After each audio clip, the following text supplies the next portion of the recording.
A paz do Senhor. Vocês estão bom? Falei certo? Vocês estão bom? É assim? Eu estou aprendendo, porque o pastor falou, eu sou uma baiana em terras mineiras. As minhas duas melhores amigas são mineiras. Vocês viram a Issa, filha do pastor. A gente mora junto lá nos Estados Unidos, está fazendo teologia juntas. Então, eu moro com duas mineiras, eu converso com duas mineiras o tempo todo, então é 24 horas mineirês no meu ouvido. Eu já deixei meu oxente, já virei e comecei a falar reda, porque é reda para lá, é reda para cá. No começo, eu era meio contra, não vou mentir. Eu ficava assim, para que inventar uma palavra? É só falar a frase, chega pro lado, tão mais simples. Mas agora não, eu sou do time do Arreda, eu sou do time do... E eu sou do time do Uai também. Toda hora é o que eu sou, o que é Uai? O tempo inteiro. Eu sou praticamente uma mineira já. Só estou aprendendo a diferença do pão de queijo, porque me disseram que o pão de queijo de vocês aqui no estado é melhor do que o pão de queijo jogado pelo Brasil. É certo? Tá certo isso? Então, eu vou comer ainda esse pão de queijo abençoado, especial. Eu não sei o que tem nesse pão de queijo que é diferente dos outros. Amor. Tá dizendo que, então, na Bahia não fazem com amor? Eu vou contar para minha mãe. Está assistindo. E minha mãe que faz o pão de queijo lá em casa. Você está falando que minha mãe não faz meu pão de queijo com amor, irmã? Não, amém. O que o Senhor falou no meu coração para a gente conversar hoje? Eu estava ontem almoçando com o pastor Rodinei, com a Issa. E o pastor virou para mim e falou assim, então, você está intimada. Amanhã de manhã, não sei o que você tem para fazer, mas você vai para a igreja e você vai pregar. Aí eu falei assim, amém. Tá bom, glória a Deus. E eu estava ontem, essa madrugada, na verdade, 2 da manhã aqui na igreja, com a festa organizada pelo pastor Misael. Por isso que eu estou com essa voz assim, voz falhada, porque as músicas foram boas demais. Não tinha como não cantar, estava me divertindo com os adolescentes do Rocker aqui. Mas ainda assim, estou aqui nessa manhã para falar com vocês. E o que o Senhor falou muito ao meu coração? Nesse tempo, nesse 1 ano que eu estou estudando fora, o Senhor me ensinou muitas coisas. Em 1 ano que eu saí da casa dos meus pais, que eu tive que sair dos 17 para os 18, que eu tive que amadurecer. Em 5 anos, algo que eu não consegui fazer a minha vida inteira. Em 1 ano que eu não consegui fazer a minha vida inteira, tive que aprender a cozinhar. Gente, por que é tão difícil? Por que é tão difícil lavar roupa? Eu achei que a máquina de lavar fazia o trabalho. Mas eu descobri que eu estou enganada, não é a máquina de lavar que faz o trabalho. E todos esses detalhes de viver uma vida madura, de ter que sair da casa dos meus pais, me colocou em um processo que o Senhor falou comigo antes de eu chegar nele. Ele falou assim, você vai viver um processo, e é um processo necessário para o seu propósito, e vai ser um processo de deserto. Mas depois do deserto eu tenho algo para te entregar. Eu tenho uma terra prometida para te entregar. Mas para chegar na terra prometida, você precisa caminhar para um deserto. Aí ele me manda para Dallas, no Texas. É literalmente um deserto, gente. Deus é engraçado, né? Enfim. E nesse 1 ano que eu tenho vivido lá, ele me entregou 6 chaves. Repete comigo, 6 chaves. Para vencer em meio ao deserto. Porque todo o processo que nós vivemos na nossa vida são desertos. Pode ser que não seja um processo de tanta dor assim, porque quando a gente fala deserto, a gente imagina a maior dor do mundo. Às vezes, é um processo bom. Eu tenho vivido coisas maravilhosas morando fora. Eu tenho feito amigos. Eu saí da Bahia, do tempo que eu estou com os meus pais de férias, porque eu vou para um casamento amanhã, de um amigo que eu amo, para ficar junto com a Issa e com a família dela. Isso demonstra que tem sido um processo bom, tem sido algo divertido que eu tenho vivido, mas, ao mesmo tempo, existem muitos desafios que eu tenho enfrentado. E é um deserto, continua sendo um deserto. E, por isso, essas chaves que o Senhor me entregou começam com uma coisa muito simples. Eu sou uma brasileira, ou brasileira nisso. Eu sou a pessoa mais brasileira que vocês vão conhecer. Eu amo o Brasil. Se eu puder me vestir de verde, amarelo, azul e branco, da cabeça aos pés, espere, eu faço. Faço uma maquiagem verde e azul, patriota. Não só na Copa, eu sou patriota o tempo todo. E eu sou assim, morando em outro país. E a primeira coisa que eu aprendi, assim que eu pisei lá, uma brasileira que não falava inglês, morando nos Estados Unidos, é que eu preciso saber de onde eu pertenço. Eu preciso saber a nacionalidade que eu tenho. Por que eu preciso saber a nacionalidade que eu tenho? Porque se eu for para a guerra, se eu fosse um soldado e eu estivesse indo para a guerra, eu não vou decidir que nação eu sou, para que lado eu estou quando eu estou na guerra. Eu decido antes. Deserto é uma guerra. Você vai para um campo de batalha. Você não pode decidir a que lado você pertence, ao Deus que você serve, quem é o dono da sua vida, quem é o seu pai, qual é a sua identidade quando você está lá. Você precisa decidir hoje, agora, antes do processo chegar. E o Senhor falou muito forte comigo em um texto que fica em Juízes 12. Se vocês puderem abrir a Bíblia de vocês comigo, em Juízes 12. Glória a Deus, o que já abriu, irmão? Ou a misericórdia ainda? Amém? Todo mundo já abriu? Amém. Então, a gente vai começar a ler a partir do versículo 5. O que é que estava acontecendo aqui? Eu vou dar um background para vocês. O povo de Gileade e o povo de Efraim, eles estavam tendo um conflito. Era quase uma guerra. E aí, o povo de Gileade vence os eframitas e os gileaditas ficam na frente da porta da cidade. É como se fosse assim, qual é a cidade que fica aqui do lado de Betim? Contagem. É como se ficassem vários soldados entre Betim e Contagem. E aí, toda vez que alguém de Contagem tentasse passar de Betim para Contagem, porque ele tem que passar pela porta da cidade, certo? Toda vez que eles tentavam passar, os gileaditas perguntavam assim, ó, tá aqui no versículo 5. Todas as vezes que um fugitivo eframita solicitava, deixe-me passar, os gileaditas perguntavam, você é eframita? E se declarasse não, eles ordenavam, digam Shibolete. E se a pessoa dissesse Sibolete, sem conseguir pronunciar a palavra, prendiam essa pessoa e matavam na passagem do Jordão. 42.000 eframitas foram mortos naquela época. E depois vocês falam que sotaque não é importante, né? Vocês têm noção de que a forma como eles falavam demonstrou a que povo eles pertenciam e por isso eles morreram? Se chegar uma baiana em Minas Gerais, vocês vão ver na hora que eu sou baiana. Vocês vão ver na hora, eu vou soltar um oxente e vocês vão entender de que povo eu pertenço. Se chegar uma brasileira nos Estados Unidos, ela pode ser fluente em inglês, mas ela vai ter sotaque brasileiro falando inglês. Se chegar alguém do mundo do seu lado e você pertence ao povo de Cristo, você sabe identificar o sotaque dessa pessoa? Ou melhor, deixa eu te perguntar, qual é o seu sotaque? A que povo você pertence? Porque você pode levantar a mão e dizer agora, amém, eu sou do povo de Deus. Mas falar que é do povo de Deus não demonstra que você é do povo de Deus. Falar que você é do povo de Deus aqui dentro é fácil. Mas lá fora, qual sotaque você tem? Se eu te encontrar no seu ambiente de trabalho, na sua escola, na sua casa, quando você estiver bem bravo, bem brava com seu filho, tiver batido o dedinho na quina, alguma coisa assim, qual sotaque você vai ter? E eu não estou falando apenas da forma como você fala, é o comportamento que você tem. Sotaque é um tipo de mania que você não controla, é algo que acontece de forma incontrolável. O que acontece quando você não controla? A boca fala do que o coração está cheio. O que tem dentro do seu coração? Hoje é o dia de você decidir a que povo você pertence. É o dia de você se posicionar para o povo que você quer ser. Porque não dá para ser de um terceiro povo. Ou você é gileadita ou você é eframita. Que povo você pertence? Que posicionamento você tem? Fora daqui, as pessoas sabem quem você é sem você precisar abrir a boca. Porque os meus amigos americanos, eles sabem que eu sou brasileira só pela forma que eu falo. Eu não preciso dizer eu sou brasileira, eles enxergam que eu sou brasileira através do sotaque e do comportamento que eu tenho. É a mesma coisa para o reino de Deus.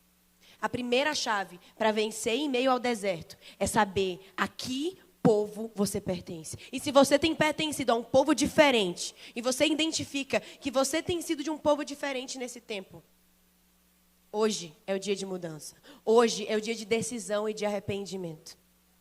Para a gente passar para o próximo ponto, antes disso eu queria só fazer uma pergunta para vocês. Você está em dúvida se você está tendo o sotaque correto? A resposta é simples. Se a gente juntasse todas as palavras que você falou essa semana, em todos os lugares, não só na igreja, a gente poderia criar um louvor e cantar aqui em cima? Ou não? Se a gente juntasse os comportamentos que você teve, o que você viu, o que você fez, nós poderíamos criar um louvor de adoração ao Senhor e subiria com um aroma suave? Essa é a resposta. Você tem sua resposta. Mas calma que a gente vai voltar para isso. O nosso segundo ponto para vencer em meio ao deserto é transformar a oportunidade, a dor em oportunidade. Como assim transformar a dor em oportunidade, Jay? É o seguinte, o Senhor me levou para Atos 16. Deixa eu perguntar, vocês estão anotando a ministração? Se João, Mateus, essa galera não tivesse anotado o que Jesus falou, a gente teria os livros que a gente tem hoje? Será que se os discípulos não tivessem anotado o que Jesus falava, eles teriam lembrado de tudo que Jesus pregou? Então, a partir de hoje, todas as pregações que vocês ouvirem, quando o pastor de noite estiver pregando aqui, vocês vão estar anotando. Porque muitas vezes, você chega assim em casa e fala, uau, a pregação hoje foi uma bênção. Aí sua esposa, seu esposo, seu amigo pergunta, e foi sobre o que a pregação? Eu só sei que foi uma bênção, aleluia. Foi do quê? Não sei. Então, é momento de anotar. Porque essa pregação tem vários pontos. Então, se você não anotar e não prestar atenção, você vai ficar perdido. É o seguinte, Atos 16. Anota aí, Atos 16. O Senhor me levou até Atos 16 e disse assim, você precisa fazer como Paulo fez nesse texto, transformar a sua dor em uma oportunidade. O que acontece? Paulo está pregando junto com Silas em uma cidade e eles veem uma mulher que ela é adivinha. Ela é como uma cartomante. E ela está adivinhando as coisas das pessoas e ela cobra dinheiro por isso. E aí, aqueles homens impõem a mão sobre ela e expulsam o demônio que está nela. Só que essa mulher tinha chefes. Esses chefes ganhavam dinheiro com o trabalho que ela fazia. Esses chefes ficaram muito irritados. Ficaram arretados, como eu diria lá na minha cidade. Ficaram arretados e pegaram Silas e pegaram Paulo e chicotearam eles no meio da praça. Todo mundo viu e colocaram eles na cadeia. E aí o texto vai se desenvolvendo, Atos 16, do 16 ao 40. É por isso que eu estou explicando para vocês, é um texto muito grande. O texto vai se desenvolvendo, a história se desenvolve, e eles passam uma noite no cárcere, uma noite na prisão. E aí o carcereiro se converte a Jesus. O carcereiro e toda a família dele. Porque acontece um terremoto, as portas do cárcere se abrem, porque Paulo e Silas estavam adorando ao Senhor, mesmo machucados. Eu imagino aqueles homens ainda sangrando, com as feridas abertas, presos na prisão. Eles poderiam estar murmurando, eles poderiam estar reclamando, porque a dor foi forte. Mas ao invés de murmurar, ao invés de reclamar, eles viram na dor uma oportunidade, e essa é a chave para vencer. Se você não consegue enxergar a oportunidade na sua dor, você nunca poderá viver o propósito que Deus tem para você. Porque quem disse que os processos da vida não teriam dores? O próprio Jesus disse que nós teríamos aflições. Então, enquanto a gente continuar achando que as oportunidades que nos tiram da zona de conforto não vêm de Deus, a gente nunca vai viver o propósito que Deus tem para a gente. Afinal, não é confortável você mudar de cidade. Não é confortável você crescer, você amadurecer, você viver o que Deus tem para você. Não é confortável abandonar o mundo para viver para Cristo. Mas é assim, mesmo não sendo confortável, o Senhor tem oportunidades para fazer na sua vida. Não é confortável quando o pastor te liga e fala assim, então, hoje é você que vai cuidar da igreja. Ah, mas eu tô cansado. Não, é você que vai cuidar da igreja. Não é confortável quando o seu líder te chama para limpar a igreja. Mas é limpando a igreja que o Senhor pode te dar a oportunidade de um dia ser o pastor que Deus disse que você seria. Mas você não quer limpar a igreja, você quer só subir no púlpito e pregar. Ou você quer cantar. E você quer louvar aqui em cima. Mas você tem louvado em outros lugares? Mesmo com a dor. A dor mostra quem é fiel. E nesse momento, Paulo e Silas foram fiéis.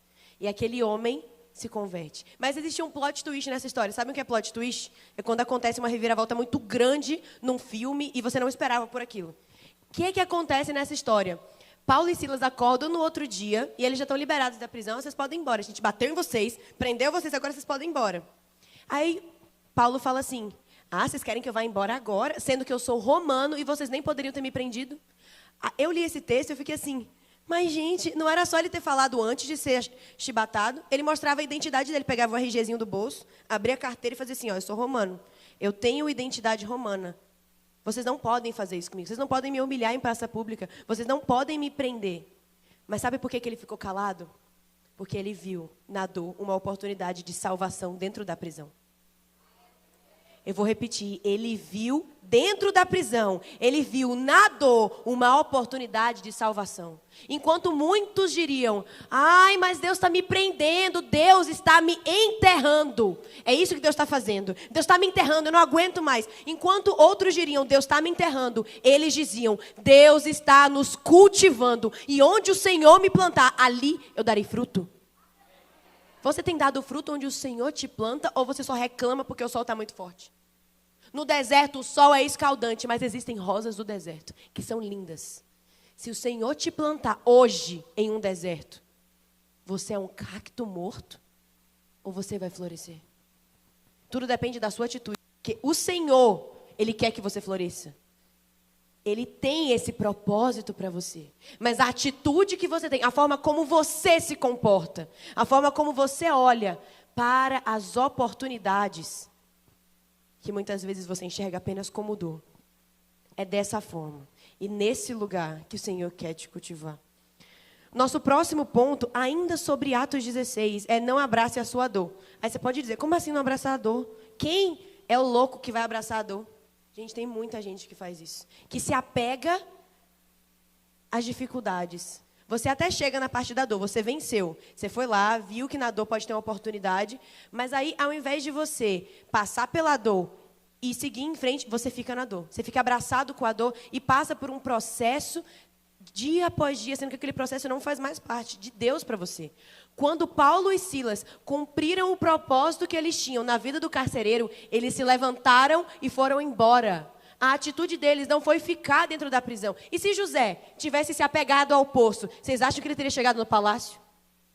Se José tivesse se apegado à vida de escravo, se José tivesse se apegado à prisão, ele não chegaria à posição que Deus tinha para a vida dele. E pode parecer absurdo falar se apegar à dor, abraçar a dor, mas tem muita gente tratando a dor como um bichinho de pelúcia, como proteção. Tem muita gente vivendo uma vida de vitimismo, onde você se vitimiza, onde você culpa a Deus, onde você se culpa as pessoas à sua volta, a sua família, a sua igreja, o seu pastor, todo mundo, seu trabalho, todo mundo está errado. Porque você tem vivido abraçado com a sua dor. Você tem vivido apegado naquilo que aconteceu, mas já tinha que ter acabado. Você está botando vírgula onde Deus já tinha botado ponto final há muito tempo. Por que você está aí ainda? Eu vou contar uma história para vocês, e eu já vou adiantar que vocês podem dar risada, tá? Vocês vão querer. Vocês vão tentar não rir, porque vocês vão ficar com pena de mim, mas vocês podem rir. Eu já estou curada. Foi o seguinte, eu estava pregando, eu tinha saído da Ucrânia e fui para a Polônia. Isso foi agora em março. Saí da Ucrânia, peguei um ônibus para a Polônia. Foi a maior confusão. Minha mãe dizia, filha, talvez você morra na Ucrânia. Foi a maior situação. Eu já estava com medo. A gente passou 8 horas na fronteira da Ucrânia para a Polônia. Não queriam deixar a gente sair. Eu pensei, eita, vou ter que aprender a falar ucraniano. Eu vou morar aqui, eu vou morrer na guerra. Minha cabeça começou a pensar em um monte de coisa. Saímos, passamos da fronteira. Quando a gente chegou na Polônia, foi o único dia da nossa tour de pregações que a gente tinha um dia livre. E a gente podia descansar, mas óbvio que a gente não descansou. A gente foi visitar um campo de concentração, super leve o passeio, super turístico. A gente foi visitar o maior campo de concentração que Hitler matou os judeus. O campo de Auschwitz. Eu não sei se vocês já ouviram falar nesse campo, mas ele é enorme e marcou a história da humanidade. É um dos lugares mais terríveis do mundo. É extremamente pesado. O clima espiritual lá é extremamente pesado. Você chega e você sente uma carga. Eu saí com dor nas costas só pelo peso espiritual. Mas aí o que acontece? Eu cheguei naquele lugar e eu estava assim, não estava passeando, eu estava aprendendo. Tinha uma guia turística que estava falando com a gente e ela estava ensinando tudo. A gente tinha passado por um hall onde tinham assim milhares de sapatos de judeus, de crianças, de idosos, de pessoas que foram mortas, incineradas naquele lugar. E aí, adivinha, eu tenho uma bexiga, contei até para o pastor, minha bexiga é imperativa. Literalmente, é um diagnóstico médico. Sua bexiga é imperativa. Eu vou muito tempo no banheiro. A cada uma hora, eu preciso ir no banheiro. E aí, eu fui no banheiro, no campo de Auschwitz. E eu tinha acabado de ouvir que eles iam para um banho, supostamente um banho, e no banho, eles eram mortos, incinerados, recebiam gás, eram mortos depois incinerados, numa fornalha. E aí eu fui para o banheiro e o banheiro trancou, eu não conseguia sair.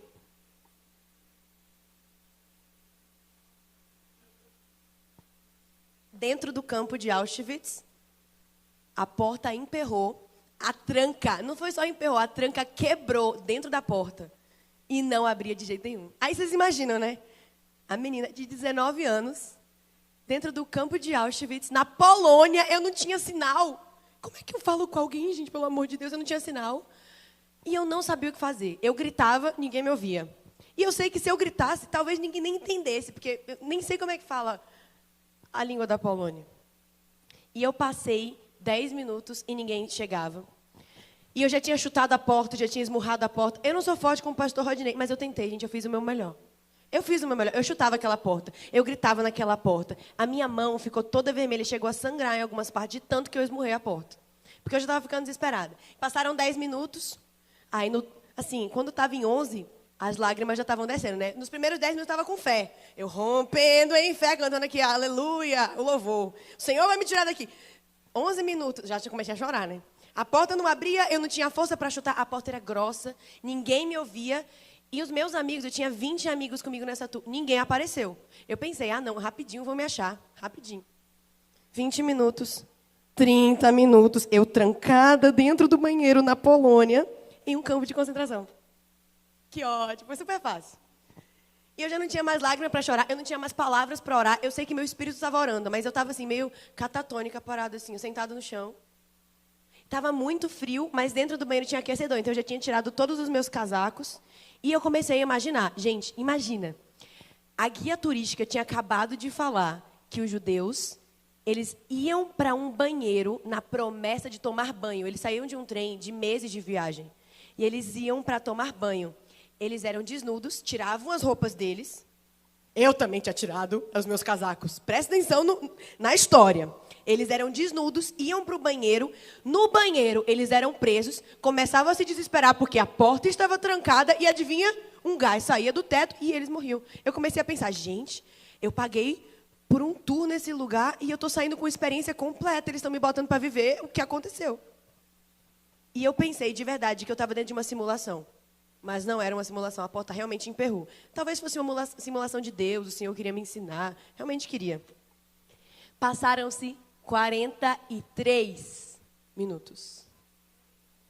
43 minutos. O que você faria numa situação como essa? Agora imagina, eu sou menina, 19 anos, sem sinal de celular. Eu não tinha sinal, eu não podia falar com ninguém.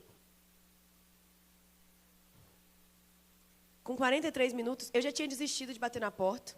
Eu já estava pensando assim, será que vão me achar mesmo? E se me acharem, como é que quebra essa porta? Porque a tranca era de metal, estava presa dentro da porta. Eles iam ter que te chamar não sei o quê para quebrar a porta, tirar a porta do lugar. E aí o que acontece? Eu estava ali, eu vou mostrar como eu estava. Eu estava sentada no chão assim, ó. Estava bem assim, sentada, encostada na porta, olhando para o teto, catatônica. Deus, o que eu faço, Senhor? Parada assim. E aí eu olho para baixo. Eu estava num banheiro de deficiente. Esse é um detalhe importante da história. Eu entrei no banheiro de deficiente, que são aqueles maiores. E eu vi, do lado do sanitário, um botão no chão. Um botão vermelho de emergência. Porque ele é um banheiro para deficiente. Então, se o deficiente cair no chão, existia um botão que chamava a segurança para salvar aquela pessoa. E aí eu vi aquele botão. Na hora eu saí, me arrastei até o chão, pelo chão, e fui lá. E apertei naquele botão. Começou uma sirene. Gente, eu não sei como eu não fiquei surda. Eu não sei como eu consigo escutar até hoje. Uma sirene alta. Só que quanto mais aquela sirene ficava alta, mais feliz eu ficava. Eu estava perdendo meu tímpano, estava perdendo meu tímpano. Mas a sirene tocava e eu aqui, meu Deus, vão me achar. Agora vão me achar. Agora vão me achar. E adivinha, não me acharam. E acredite se quiser, eu namorava na época, tinha um namorado, ele estava lá na viagem comigo. Eu tinha 20 amigos. Tinha um pastor no meu grupo, um pastor que eu confio muito. Eram meus amigos de pregação, meus amigos íntimos. E eu não estou culpando eles, não tem culpa em ninguém na situação. Mas eu pensei, poxa, meu namorado vai me achar, meus amigos vão me achar, meu pastor vai me ajudar. Eles vão me achar. 43 minutos depois, não é possível que eles não tenham pensado ainda que eu estou no banheiro. Não é possível que eles não tenham notado que eu sumi. Muitas vezes você está num momento como esse, você está preso numa situação difícil, você está dentro da sua dor. E você imagina que outras pessoas vão te tirar lá de dentro. Mas o Senhor vai te mostrar o botão de saída. O Senhor vai te mostrar o botão de saída. Então você precisa parar de pensar que é o seu pastor que vai te levar para o céu. Seu pastor vai te ajudar. Seu pastor vai te guiar. Mas no final, Deus te mostrará o botão de saída e você vai ter que apertar. Você vai ter que se posicionar. Seus amigos não vão agir por você. É você que vai agir. 54 minutos depois, eu tenho tudo contado, porque um momento de desespero, passava 1 segundo, parecia 1 hora. Eu tinha botado um timer para saber quanto tempo eu tinha ficado lá. 54 minutos depois, a porta se abre. Quebraram a porta. Eu ouvi um barulho super forte. Na hora eu comecei a falar português, porque eu pensei que eram os meus amigos. Mas quando eu vi, era um segurança polonês. E aí eu pensei, Eu fiquei muito feliz, claro, fiquei muito feliz. Eu abracei o homem, meu Deus. Eu lembro do rosto daquele homem até hoje. Sei o nome dele, não sei, porque a gente não sabia se comunicar, né? Como é que eu ia falar? E ele, não dava para falar. Eu só falava thank you, thank you, thank you. Eu não sei se ele entendia inglês, mas ele percebeu que eu estava muito grata pela minha quantidade de lágrimas no meu rosto. Eu abracei aquele homem e enquanto eu andava de volta para o campo de concentração, sozinha, eu pensei, eu estou há quase 1 hora presa no banheiro e eu estou saindo sozinha. Porque foi um segurança polonês, aleatório, que me achou, que me encontrou e que me salvou.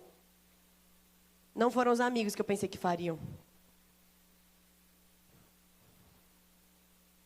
E se eu ficasse abraçada na minha dor naquele lugar?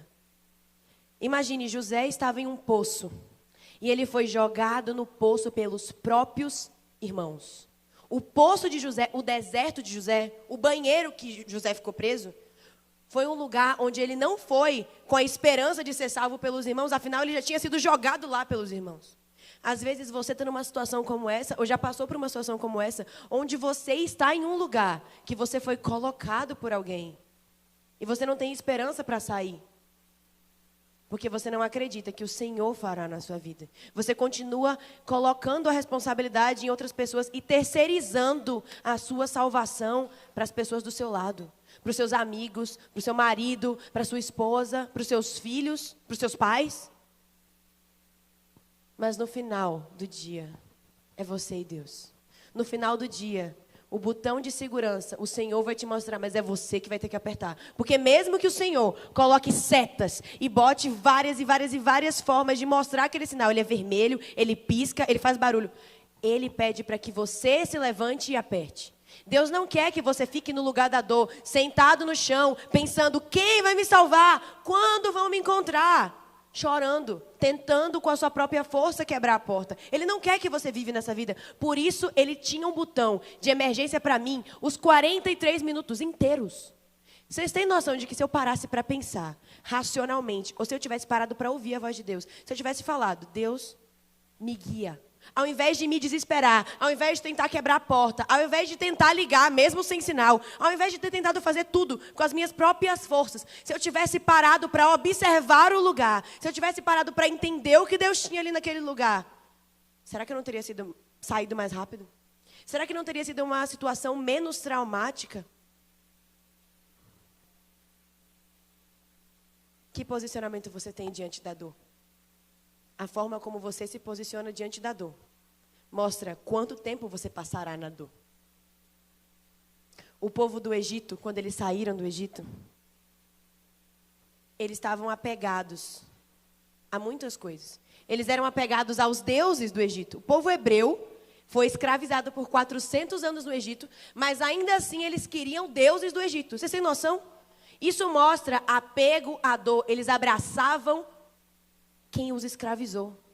E por isso, ao invés de atravessar por 16 dias, a travessia do Egito até a Terra Prometida eram 16 dias, segundo os historiadores. Ao invés de atravessar em 16 dias, eles passaram 40 anos vagando no deserto. O tempo do processo que você tem é determinado pela quantidade de orgulho que você tem e o quanto você acha que você vai fazer pelas suas próprias mãos. Ou as coisas que você carrega. O peso que você continua tendo nas suas costas, de deuses passados, de dores passadas, de traumas passados, que você já devia ter abandonado há muito tempo. Você quer passar 40 anos nesse deserto? Ou você quer atravessar em 16 dias? Tudo depende do seu posicionamento. O nosso quarto ponto vai ser Deus quer te usar em meio ao deserto. E esse é meu favorito. Porque eu escuto muito, eu trabalho com adolescentes e jovens nas redes sociais e por todos esses lugares que eu fui pregar, meu foco são os adolescentes. E eu sempre escuto, a pergunta que eu mais recebo por mensagem pessoalmente é, como é que eu descubro meu propósito? Qual é meu chamado? Eles acham que eu vou descobrir assim, deixa eu adivinhar qual é o seu chamado e seu propósito. Agora eu vou te falar, eis que te digo de mim mesmo, você será um pastor. Eles vêm até mim com a intenção, e às vezes acontece, às vezes o Senhor entrega uma palavra, mas às vezes o Senhor não entrega uma palavra, eles vêm com a intenção de receber de mim quais são os propósitos deles. Mas a verdade é que o Senhor já tem falado com eles, e com vocês, e comigo, o que Ele tem para a nossa vida há muito tempo. Como assim Ele já tem falado há muito tempo? A gente falou do povo saindo do Egito. A gente falou do povo hebreu. Moisés tinha um cajado nas mãos. Era um pedaço de madeira. Madeira não tem nenhum poder. Mas foi o cajado que foi colocado na água e a água se abriu. O mar se abriu pelo poder de Deus, mas Deus usou o cajado que já estava nas mãos de Moisés. O que é que isso quer dizer? Deus, ele tem algo grande para fazer através da sua vida. Ele tem um mar para abrir através da sua vida, mas ele quer usar o cajado que ele já colocou nas suas mãos. Eu acho incrível que Pedro, ele era um pescador. E aí Deus coloca ele para caminhar com Jesus e aprender a pescar homens. Em menos de um dia, em uma pregação, ele pesca 3.000 homens. Aí você pode dizer, mas Pedro é uma referência, mas Moisés é uma referência. Não tem nem o que falar sobre eles. E o menino dos 5 pães e 2 peixes, que até hoje ninguém sabe o nome? Era uma criança que não tinha nada. Gente, o que são 5 pães e 2 peixes para 5.000 pessoas? Se eu pego 5 pães e 2 peixes e tento alimentar essa igreja aqui, já falhamos, não dá. Ele podia ter acreditado que o que ele tinha nas mãos era pouco demais. Mas ele acreditou que mesmo tendo pouco, seria suficiente nas mãos daquele que poderia fazer o milagre. Deus quer usar o que você já tem nas suas mãos, mesmo que sejam 5 pães e 2 peixes. O Deus que multiplica 5 pães e 2 peixes e alimenta 5.000 homens, é o Deus que pode usar a sua voz, que não tem muita técnica. Ele pode usar você no seu bairro para pregar, para aquela pessoa que você sabe que você tem que fazer, mas você não quer. Ele pode te usar na sua casa, mesmo que você não tenha recursos. Ele pode usar o meu inglês quebrado para estudar fora, em outro país. Ele pode e ele quer usar o que você já tem. E sabe por que Deus faz isso? Eu acho isso lindo. Porque os propósitos de Deus na nossa vida normalmente começam com coisas pequenas.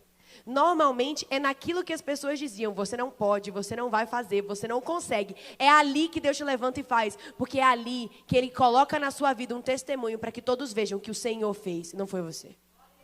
Quem vai fazer na sua vida é o Senhor, então por que você não se levantou ainda e entregou os 5 pães e 2 peixes que você tem na sua mão? Quando eu penso sobre entregar o pouco que você tem, eu sempre penso no texto de 2 Reis 4, a mulher da multiplicação do azeite. Esse é um dos meus textos favoritos da Bíblia, porque... Como é que a gente está com o tempo, pastor? Tá ok aí? Tá ok, né? Quanto tempo eu tenho ainda? Amém, tá bom. Só quem aceita mais aí 5 minutos? Levanta a mão. Então, 5, 10, 15, 20, 40... Ih, pastor, a gente tem mais 1 hora aqui então. Não, brincadeira. 2 Reis 4. Esse texto, ele é muito forte. Eu vou ler para vocês bem rapidinho. Se vocês puderem abrir, quiserem abrir, mas eu vou estar lendo aqui, se puder colocar na tela também.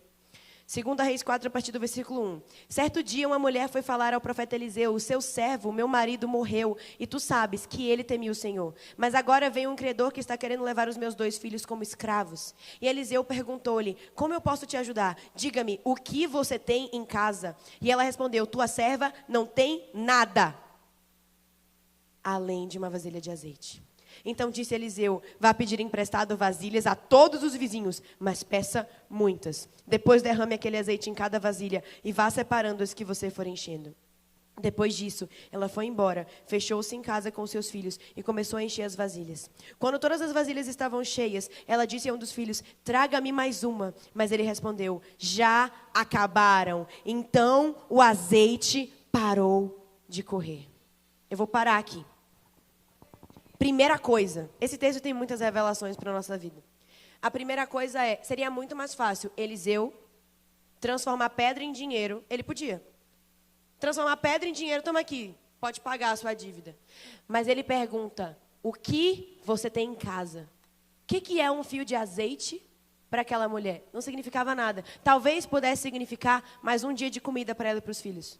Mais um pouquinho de pão, a última refeição antes deles serem vendidos como escravos e antes dela morrer de fome. Mas o profeta pergunta o que você tem em casa. E é isso, o Senhor quer usar o que você já tem em casa para gerar a multiplicação que Ele tem na sua vida. Muitas vezes você ainda não viveu o milagre que você recebeu como promessa, porque você não consegue olhar para o pouco que você tem em casa como a ferramenta que Deus vai usar para gerar a sua multiplicação. Mas Deus é especialista em multiplicar do nada para o tudo. Deus é especialista em pegar o pouco que você tem e transformar no muito para a honra e glória dele. E o melhor de tudo, às vezes você pode dizer, mas eu não tenho nada. Literalmente, eu não tenho nada. Eu não tenho voz, eu não sei pregar, eu não sei falar, eu sou gago, sei lá. Você pode inventar qualquer desculpa que você quiser. Quando a Bíblia diz que ela tinha um pouco de azeite, não importa o que você diga, não importa se você diz que não tem nada. Se você tem o azeite da presença do Espírito Santo sobre a sua vida, você tem tudo o que você precisa para gerar multiplicação.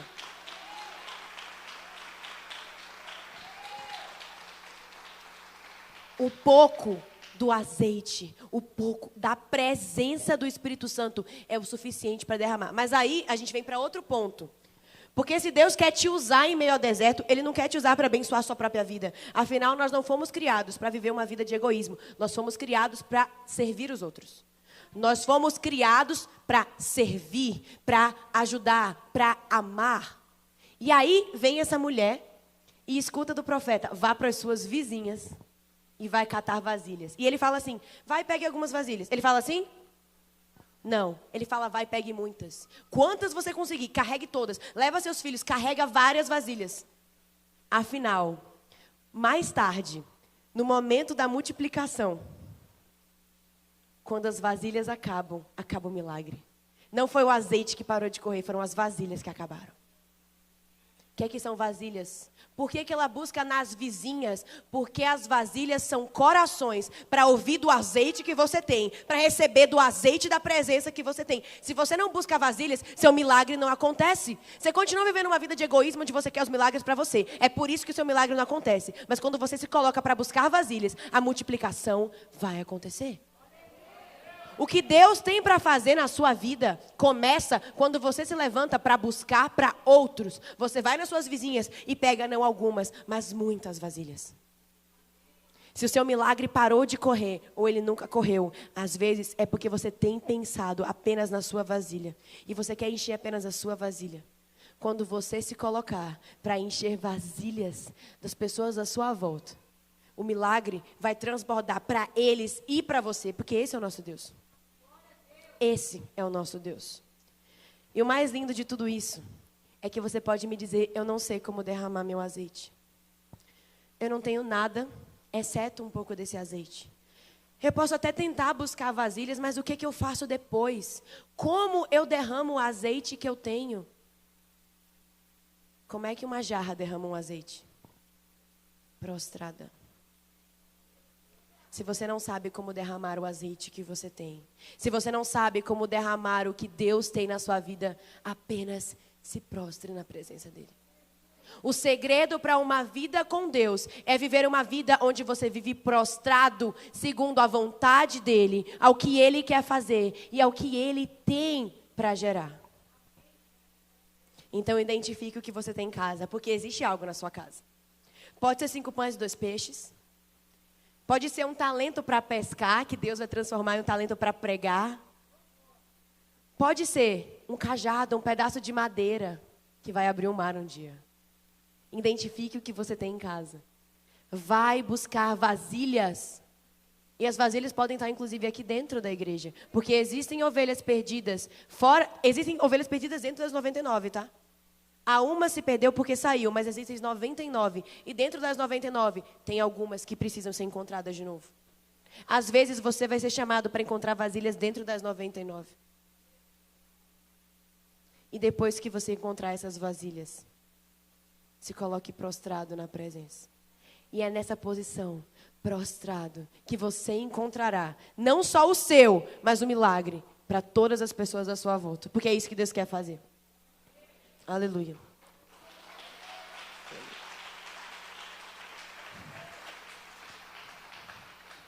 Nosso último ponto é morra. Não que eu queira que você morra literalmente, mas nós precisamos morrer para o nosso velho homem.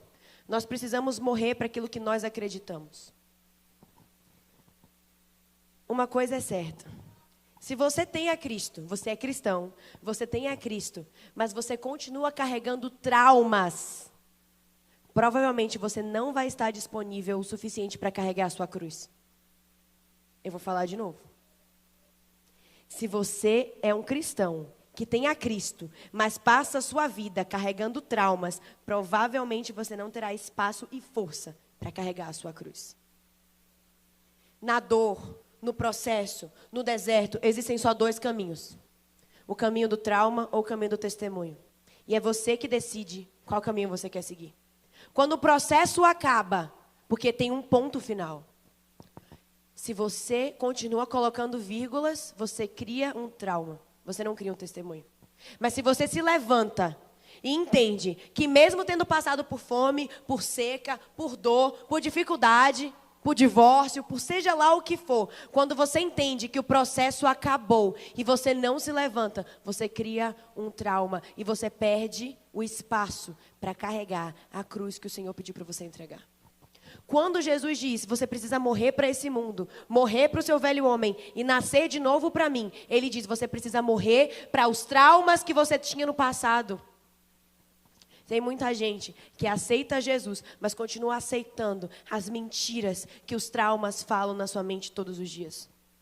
As mentiras da ansiedade, as mentiras da depressão, as mentiras do passado, as mentiras das coisas que aconteceram, ou o medo do que vai acontecer, porque tem gente que cria trauma, mesmo sem ter acontecido ainda. Saulo vivia uma vida para ele mesmo. Ele vivia uma vida onde tudo o que ele queria é fazer a vontade dele. Mas quando ele morre, ele diz, até mesmo na dor, até mesmo na luta, ali vejo a mão de Deus. Ali eu vejo o que o Senhor tem. Na dor eu glorifico ao Senhor, porque não sou mais eu quem vivo, Cristo vive em mim.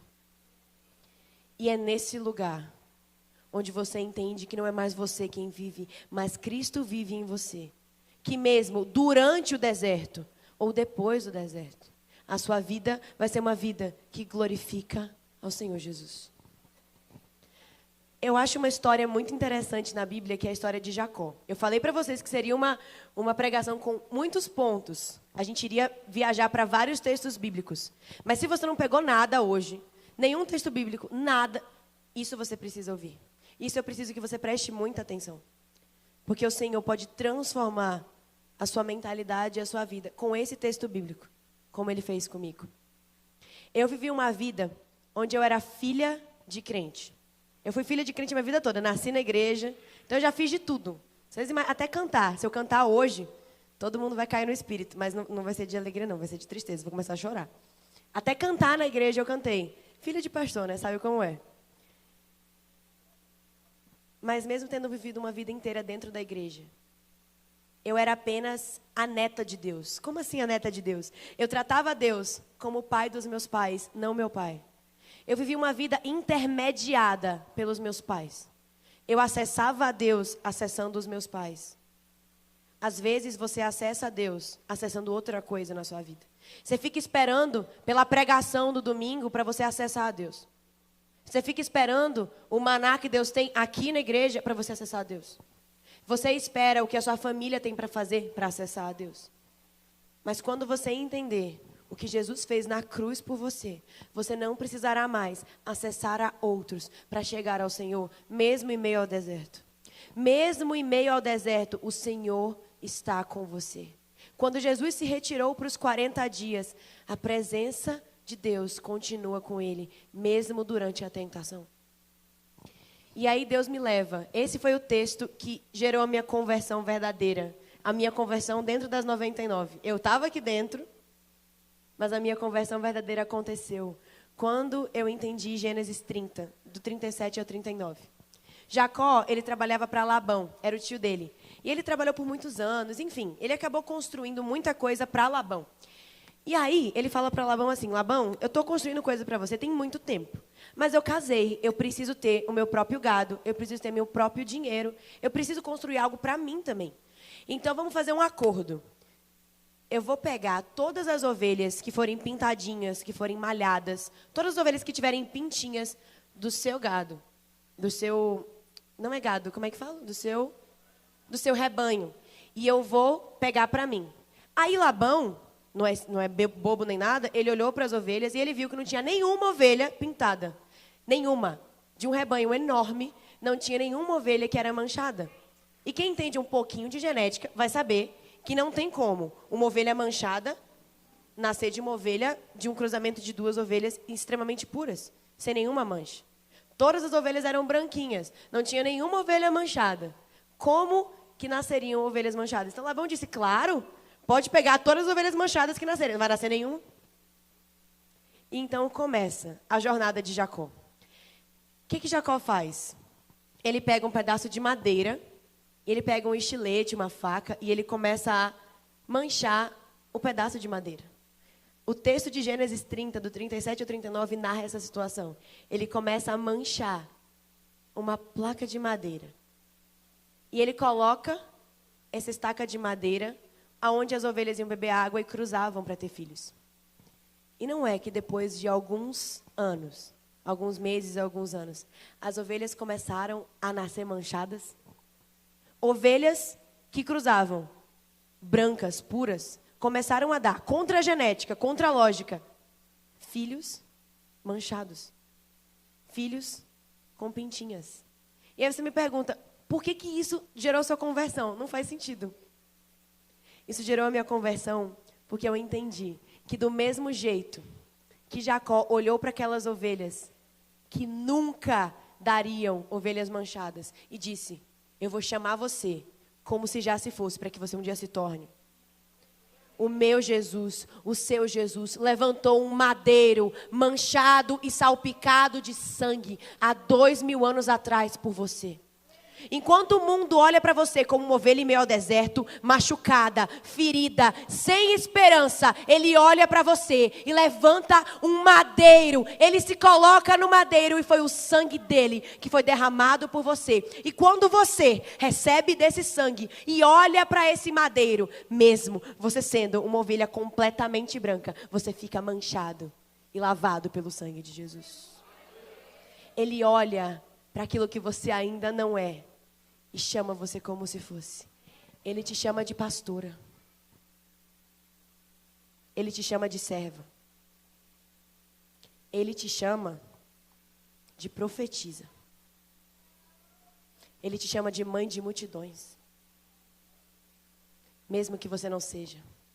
Antes de eu ser, ele me chamava de preciosa, especial, única. Um dia Deus me disse, você será uma pregadora e uma pastora. E eu brinquei e falei assim, tá bom, vamos ver.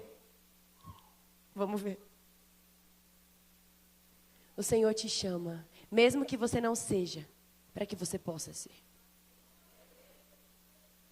Ele te chama, mesmo que você não seja, para que você possa ser. Ele te chama de mãe de multidões também. Ele diz que você será uma mãe não só de filhos seus, mas filhos que ele te entregará. Filhos espirituais que ele vai te entregar. Pessoas que ele vai te entregar. E ovelhas que serão convertidas aos pés de Cristo através da sua vida.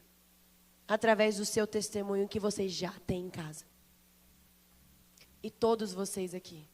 Eu também me incluo nisso. Porque todos os dias eu preciso lembrar que mesmo em meio ao processo, existem chaves para vencer no deserto. Eu não sei se você não tem o sotaque da nação de Deus, se você tem vivido uma vida de efraimita, sendo que é para você ser gileadita. Eu não sei se você tem abraçado a sua dor, ou se você tem enxergado na dor apenas a dor e não a oportunidade. Eu não sei se você está com medo de usar o que você tem em casa para multiplicar. Eu não sei se o seu problema é morrer para você mesmo. Eu não sei se o seu problema está dentro do deserto ou num trauma de um deserto passado. Mas eu sei que tudo isso volta para o madeiro manchado. Todos os seus problemas, todas as suas perguntas, o seu onde, o seu como, o seu quem, volta para o porquê que foi a cruz. Se um dia você se perguntar o que Deus está para fazer na minha vida, como Deus vai fazer, quando Deus vai fazer, volte para a cruz. E veja o que Ele fez por você. Porque lá tudo foi consumado, tudo foi entregue. E foi nesse lugar que você se tornou de uma ovelha que ninguém via nada, para uma ovelha de Cristo, curada pelo sangue de Jesus. E é nesse lugar que o Senhor quer te levar hoje. Então faz o seguinte comigo, feche os seus olhos. Feche os seus olhos comigo e imagina comigo a cruz. Eu preciso que você entre profundamente no que a gente vai fazer agora. Esquece quem está do seu lado. Não pensa em nada. Simplesmente feche os seus olhos e veja a cruz na sua frente. Jesus está ali. Não tem mais ninguém. Não tem multidões. Não tem soldados. Apenas você e Jesus. Ele está nessa cruz por você. Ele foi colocado nessa cruz. Todas essas chibatadas que você pode ver, esse sangue vertendo, esse sangue caindo, essas lágrimas nos olhos de Cristo, foram por você. E mesmo em meio à dor, você olha para frente e você vê nessa cruz Jesus sorrindo para você. O Jesus que está crucificado, com pregos nas mãos, pregos nos pés, uma coroa de espinhos, sangue vertendo e uma dor inimaginável. Esse Jesus, em meio à dor dele, olha para você e diz: filho, filha, eu continuo te amando. Eu continuo dizendo que você é meu escolhido, que você é a minha escolhida e que eu te chamei para gerar algo para o meu reino. Filho, mesmo sofrendo essa dor por você, pelo seu pecado de ontem, pelo seu trauma da semana passada, por tudo que você viveu, mesmo que eu esteja aqui por você, eu continuo orgulhoso de você. Não pelo que você está fazendo hoje, mas pelo que eu sei que você pode começar a fazer amanhã. Filho, eu quero te dar a minha identidade. Você faz parte do meu povo. Você tem a minha marca. E mesmo que o mundo não veja que você é meu, hoje eu digo: você é meu. Você me pertence. Você é meu filho. É minha filha, amada, escolhida, amado, escolhido, separado, separada. Antes de você ser colocado no ventre da sua mãe, lá eu te vi, lá eu te escolhi. Antes mesmo de tudo ser fundado e o mundo ser criado, eu já sonhava com você e sonhava com um propósito que você não tem realizado por medo. E hoje, em nome de Jesus, eu quebro todo espírito de medo nessa casa. Em nome de Jesus, recebam esse sangue, que foi o sangue vertido por nós, para nos lavar, purificar e curar. E se você é essa pessoa, se você é essa pessoa com um sotaque errado, e você não tem vivido o que Deus tem para você, você não tem feito parte da identidade, da nacionalidade de Cristo, se você não tem usado o que você tem em casa, se você tem vivido em meio ao deserto murmurando, e não tem vivido a promessa do Senhor na sua vida, se você sente que você é essa ovelha, que ninguém viu, que ninguém amou, que ninguém escolheu, essa ovelha que tem andado perdida, mesmo dentro das 99. Essa ovelha que conhece a Cristo, mas não vive com Cristo. Se você é essa ovelha que precisa voltar a carregar a sua cruz. Se você é essa ovelha que precisa voltar a escolher a Jesus. Você tem um lugar aqui na frente. Você tem um lugar junto com Cristo. Esse é o seu lugar. Continuando com os olhos fechados, se você é essa ovelha, você pode levantar a sua mão? Eu quero orar por você. Se você é essa ovelha que precisa entender e precisa voltar e precisa receber mais de Deus e precisa vencer em meio a esse deserto, e você está cansado de fazer sozinho, você não quer mais fazer sozinho, você está cansado do poço, o poço já te machucou demais. O seu próprio eu já te feriu demais. E você precisa ser resgatado por esse sangue. Você precisa ser resgatado por esse Cristo, esse Jesus. Esse é seu momento. Levante a sua mão. Aleluia. Se você levantou a sua mão, o Senhor te viu. Eu sei que normalmente a gente faz aqui na frente, mas tem vezes que ninguém vai ver.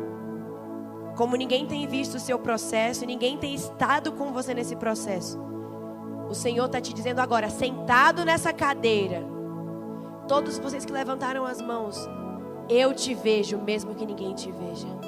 Eu sou o Deus que está com você, mesmo que ninguém te veja. Na sua dor, mesmo que você se sentiu solitário, sozinho, abandonado, eu estava lá, chorando com você, vivendo o processo com você, segurando a sua mão, mesmo que você não me sentisse. Mas a partir de hoje, filha, a partir de hoje, filho, se permita me sentir. Abra os seus olhos para me ver, porque eu sempre estive lá. O botão de emergência sempre esteve lá.